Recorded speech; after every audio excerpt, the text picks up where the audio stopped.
நீதிமன்றம் சொல்லியிருக்கு 12 மணி வரைக்கும் கால அவகாசம். அதற்கு முன்பாக அவசரமாக கைது செஞ்சு கொண்டு போறாங்க. திமுக இன்றைக்கு ஆட்சியில் இருக்கக்கூடிய விஜய் அவர்களுக்கு எல்லா ஆட்சியும் மிஞ்சக்கூடிய வகையில் சர்வாதிகாரத்தில் உச்சத்தில் நின்று கொண்டு செயலாற்றி கொண்டிருக்கிறார். நாளை தினம் சட்டமன்றம் கூட இருக்கிறது. சட்டமன்றம் கூட இருக்கிற இந்த நேரத்தில் எதிர்க்கட்சி தலைவரை கைது செய்வது என்பது எத்தகைய ஒரு ஜனநாயக விரோத செயல் என்பதை இந்தியா பூராவிலும் இருக்கிற மக்கள் கட்சிகள் இன்றைக்கு கண்டிக்கக்கூடிய வகையில் இது அமைந்திருக்கிறது.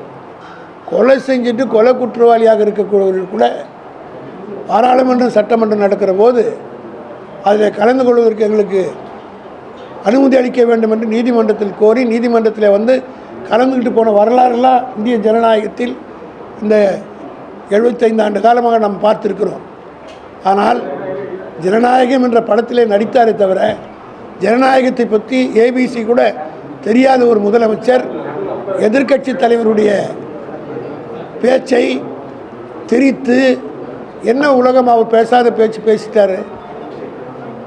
காவேரி இஷ்யூவை குறித்து ஏறத்தாழ 40 நிமிடம் இந்த அரசாங்கம் செய்ய தவறியதை, இந்த பிரச்சனையில் எப்படி அணுக வேண்டும், எதிர்க்கட்சி தலைவர்களை கூட்டத்தை கூட்டியிருக்க வேண்டும் போன்ற பல்வேறு குற்றச்சாட்டுகளை இந்த அரசின் மீது ஒரு ஜனநாயகத்தில் எதிர்க்கட்சி தலைவர் செய்ய வேண்டிய வேலையை செய்தார்.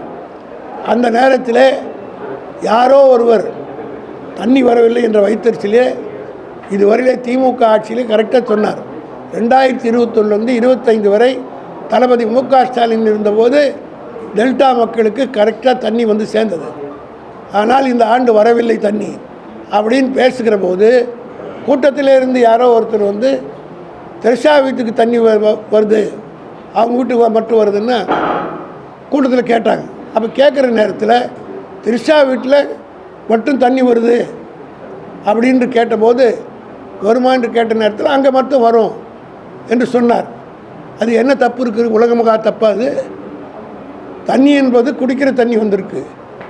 அந்த தண்ணிக்கு இன்டர்பிரேஷன் என்னன்றதை நாங்கள் கோர்ட்டில் பார்த்துக்கிறோம். ஆனால் இதில் என்ன தவறு இருக்கிறது? திரிஷா வீட்டிலுக்கு தண்ணி வரலையா அப்படின்னு கேட்குறா ஒரு யாரோ ஒரு க்ரௌட்லேருந்து ஒருத்தர். அதுக்கு உதயநிதி பதில் சொல்கிறார், அங்கே மட்டும் வரும். காரணம் என்னென்னா அதுக்கு காரணங்கள் சொல்லி இது மாதிரி வரும் அப்படின்னு சொன்னார். அதில் என்ன அர்த்தம் இருக்கிறது? என்ன தவறு இருக்கிறது? உலக மகா தவறு. அப்படியே நான் வாதத்துக்காக கேட்கிறேன், இஷாவை பற்றி பேசுவதற்கு உடனே இவ்வளோ அவசரம் தேவை? அவர் எதிர்க்கட்சி தலைவர் அந்தம்மா இந்த நாட்டினுடைய பிரதமரா அல்லது சீஃப் மினிஸ்டரா?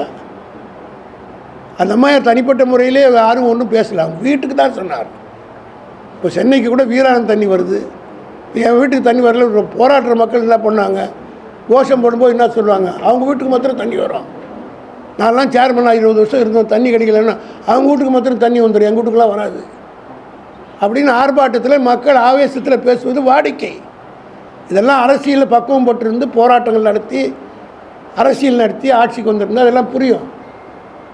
மக்களுடைய எழுச்சியில் முதலமைச்சர் வீட்டுக்கு மாத்திரம் தண்ணி வரும், எங்கள் வீட்டுக்குலாம் வருமா? எங்கள் வீட்டுக்கு அவங்க வீட்டுலலாம் ஏசி கரண்ட்டு 24 மணி நேரம் கரண்ட் ஓடும், எங்களுக்கு மாத்திரம் கரண்ட்டு போகணும்னு பேசுகிறது இயற்கை, வாடிக்கை, மக்களுடைய உணர்வு. அதுதான். அதை வெளிப்படுத்துகிற போது பேசுகிற போது அதை தாங்கிக் கொள்ள முடியாமல் இன்றைக்கி இன்னும் அவசரம்.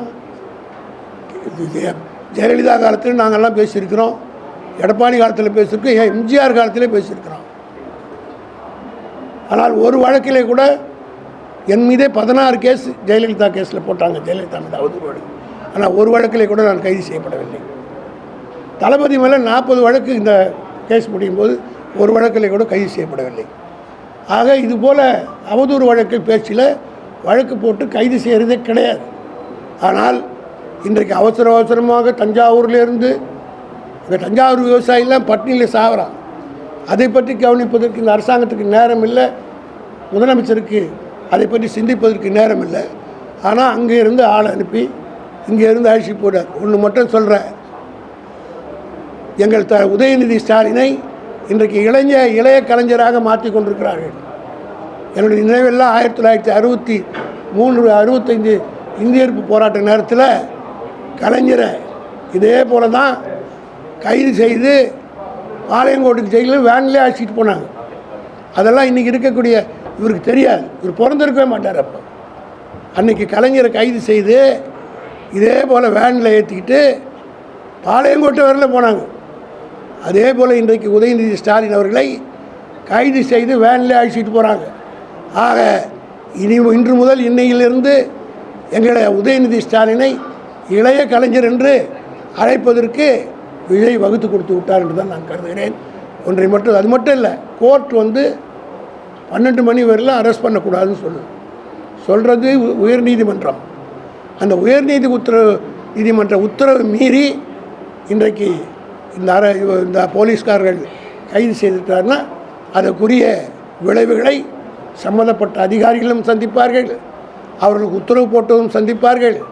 நீதிமன்றம் வேடிக்கை பார்த்து கொண்டிருக்காது என்பதை தெரிவித்துக் கொள்கின்றனர். இதற்கு முன்பாக இது போன்ற கைது நடவடிக்கை தொடர்பாக எதிர்க்கட்சித் தலைவர் மேடையில் பேசியிருக்காரு. கைது நடவடிக்கைகளை மட்டும்தான் பிரதானமாக வச்சிருக்காங்க அவங்க அப்படின்னு சொல்லிட்டு, இந்த கைது நடவடிக்கையும் அவங்களை நான் உங்களை தான் கேட்குறேன், நீங்கள் எல்லாம் மீடியாஸ் பீப்புள் தானே, இவர் வந்த நாளிலிருந்து ஏதாவது உருப்படியாக ஒரு ஆட்சியில் சாதிச்சிருக்காரா?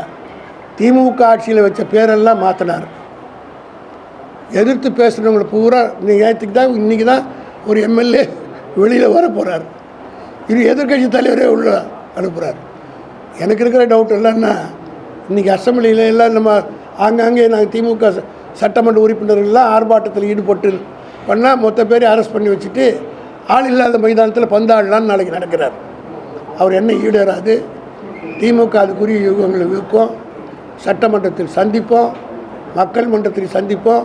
நாளைக்கு இன்னும் ஆர்ப்பாட்டம் அறிவிச்சிருக்கிறாங்க. அந்த ஆர்ப்பாட்டம் நடத்திட்டோம், அதுக்கு விளக்க பொதுக்கூட்டம் போட்டு ஏன் ஆர்ப்பாட்டம், அது யார் அந்த பர்டிகுலர் கேரக்டரு, அந்த கேரக்டருக்கு அந்த நாட்டுக்கு என்ன சம்மந்தன்றதெல்லாம் தெருவாக வீதியாக திமுககாரன் துயிலிச்சு இருப்பான். எங்ககிட்டையும் பேச்சாளர் இருக்கிறாங்க.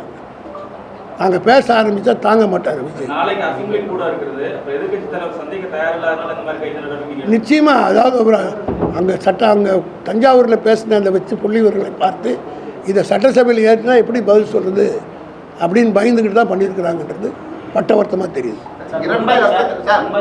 வழக்கு பதிவு பண்ணியிருக்கு, 12 மணிக்கு விசாரணை வர சொல்லியிருக்காங்க. நடுவில் இப்போ அவர் தஞ்சாவூர் அழைச்சிட்டு போகிறாங்க.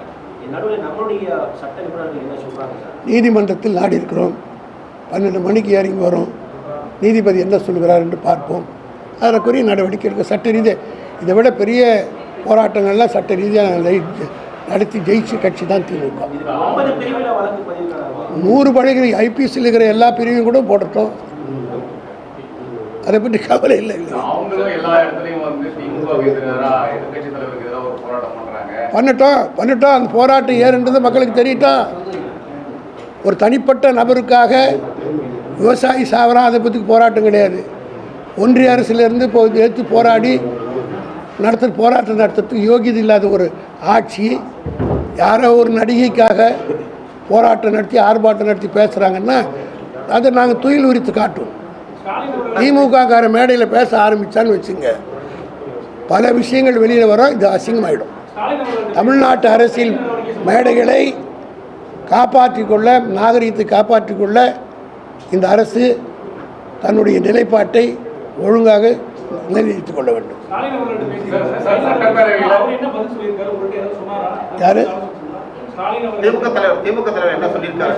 அதில் நாங்கள் ஒன்றும் கன்சல்ட் பண்ணல. நீ சாயந்தரம் பாருங்க, உதயநிதி ஸ்டாலின் நீதிமன்றத்திலேயே உங்கள் ப்ரெஸ்க்கு மீட் பண்ணுங்கள், அதுக்குரிய பதில் சொல்லுவார், தெளிவான பதில் சொல்வார்.